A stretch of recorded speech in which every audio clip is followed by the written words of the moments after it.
Good morning, everyone. Today's Tuesday. It is March the 19th.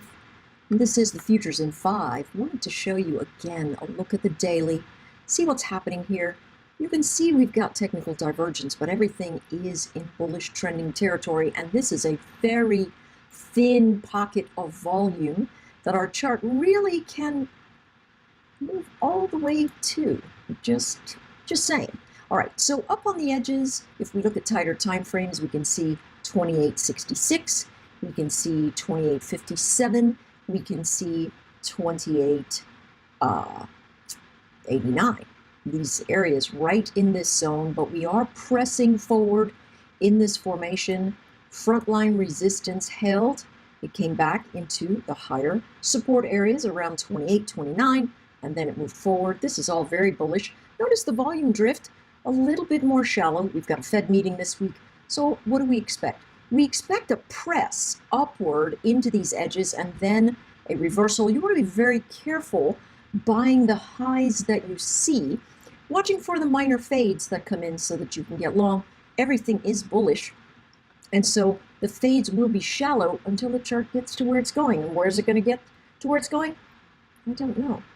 We know it's up here somewhere, but our job is to say, wait, when am I not making higher levels? And do I take some profit, watch for the fade, and then add back to my position? We're still sitting well above these moving averages, well above, the monthly VWAPs.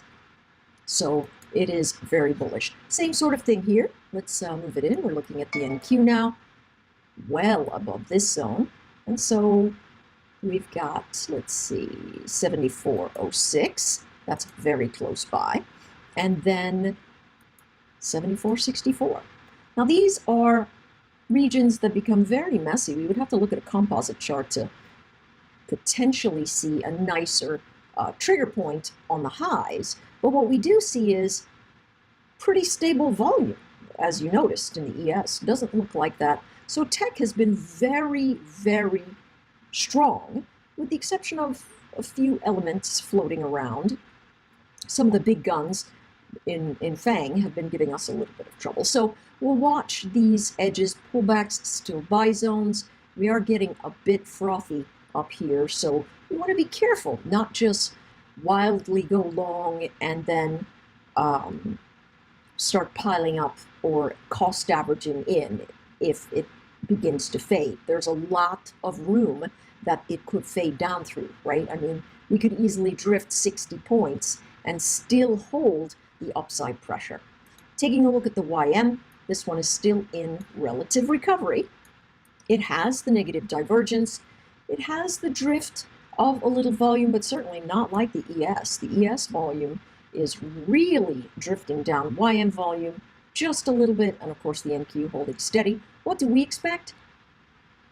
The test of resistance, 26,235.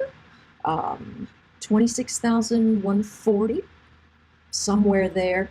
Pressure upside. Again, Fed meeting. Everybody expects the Fed to be dovish or saying that it won't raise rates.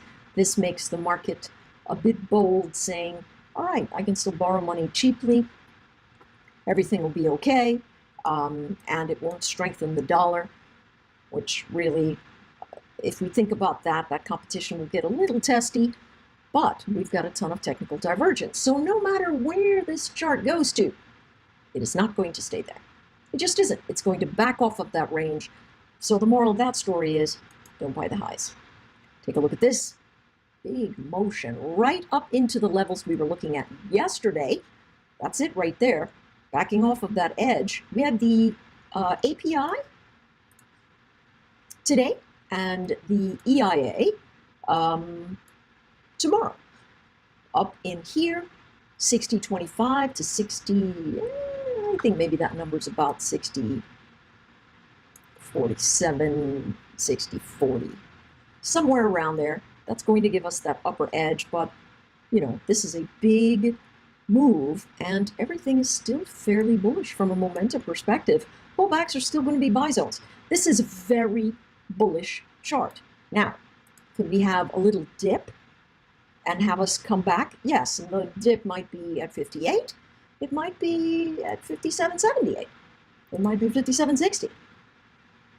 The moral of the story is pullbacks are buy zones in this environment. We are very far from this moving average, but we can stay like that for months. Take a look at this. Months and months. We are walking with the VWAP, and so, we're in great shape. Pullbacks are buy zones. This is a high. That is a pullback zone. It has stalled out here.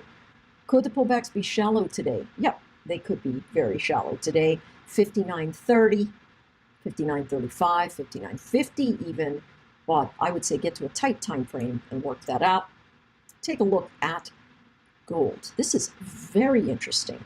Momentum not shifting, still downward, but not moving as quickly. And we're right here up against the congestion zone and this very line that I drew yesterday. So what do we want to think about here?